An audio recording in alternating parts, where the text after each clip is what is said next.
Hi, my name is Lana Kessner, and today I'll be giving a brief synopsis of my paper entitled Reframing Spirit Baptism, Tongues and Lifelong Empowerment in the Church.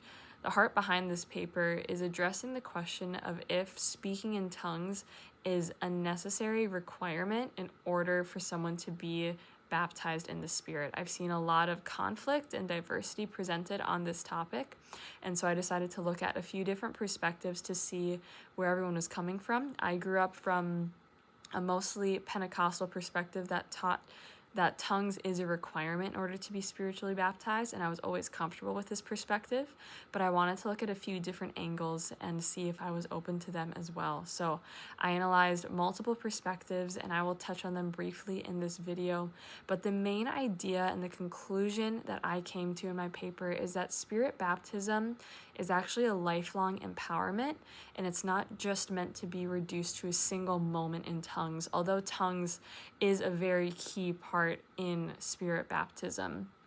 So starting with Fitzmyer, he addressed the moments of speaking in tongues in Acts 2, Acts 10, and Acts 19 as unique events that opened the mission for the church in general. They're not necessarily a universal formula, and he emphasized that tongues served as theological signs of God's new movement, not necessarily as mandatory evidence for all believers.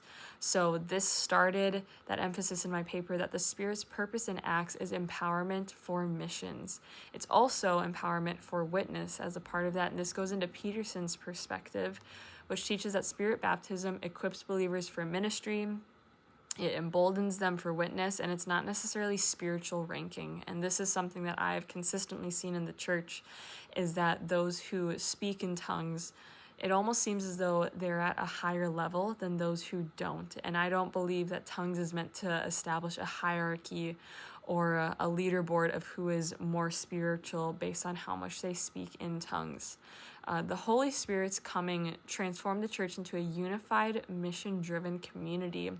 And so I think a key idea here is that the fruit of the Spirit are ongoing evidences of that empowerment, just as tongues is one evidence of Spirit baptism.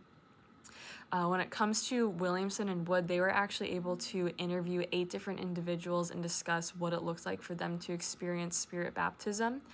They described the emotional and physical sides, but they specifically addressed that tongues was present every time they experienced spirit baptism. It is important to note that this was a paper coming from a very traditional Pentecostal perspective, and so all of the participants in this study went into the interview believing that speaking in tongues was a requirement for spirit baptism. But I do think it is worth noting that all of them said that this was an initial physical evidence. So it can be a deeply personal and authentic encounter with God when experiencing that spirit baptism, experiencing that moment. So while it's meaningful, this doesn't inherently mean that tongues should define the entire spirit-filled experience. It's just a part of it. Speaking in tongues is not the baptism, it's just a sign of the baptism. So then going into Amos Young's perspective, he specifically tied the day of Pentecost to fulfilling the Old Testament, specifically how Pentecost actually reversed Babel. And he talked about how tongues symbolizes unity and inclusion in mission, again, going back to how spirit baptism is meant to motivate mission overall.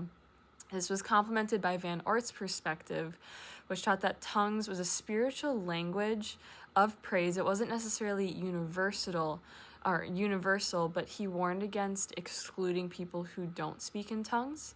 And then Makshiak, again, came from a very Pentecostal background, but placed a special emphasis not on tongues itself, but how spirit baptism is meant to be lifelong empowerment for the believer. He described it as lifelong sanctification, a fire gift upon the sanctified heart were some of his words. So some core takeaways is that spirit baptism is continuously about renewal, holiness, and empowerment. It's not just one sign. So a common thread that I noticed through all of these different perspectives that I looked at is that all scholars emphasized the Spirit's empowering presence rather than a single manifestation. And what I've come to find is that so many people because we've placed such an emphasis on tongues, we have reduced Spirit baptism to only being about speaking in tongues. Again, I don't know if I've fully come to the conclusion of whether or not it is the only sign of initial baptism. I believe that when someone speaks in tongues, you know that they have been baptized in the Spirit, but I don't think it's out of the question to suggest that someone can be Spirit baptized and not speak in tongues. I do think that is possible because Spirit baptism is meant to be an ongoing process. So maybe we could reframe the question by, instead of asking, do you speak in tongues, we could ask, is your life continually empowered by the Spirit? Because I believe that this isn't meant to be a status thing or a symbol in the church of whether or not you speak in tongues. It's actually meant to be defined by how the believer lives out that baptism. It's not meant to be a title, it's meant to be an action. So Spirit baptism is both a moment, the moment that you're Spirit baptized, but it's also a movement where it continues daily. So to summarize into final 3 points after looking at all of my different perspectives, I tried to find some from traditional Pentecostal lenses, but then also some that offered varying perspectives.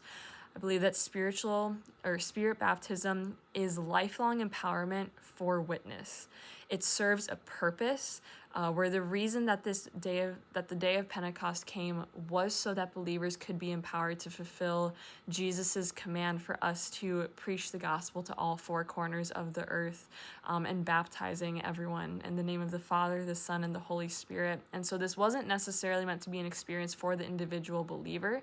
It was meant to be an empowerment for the church as a whole.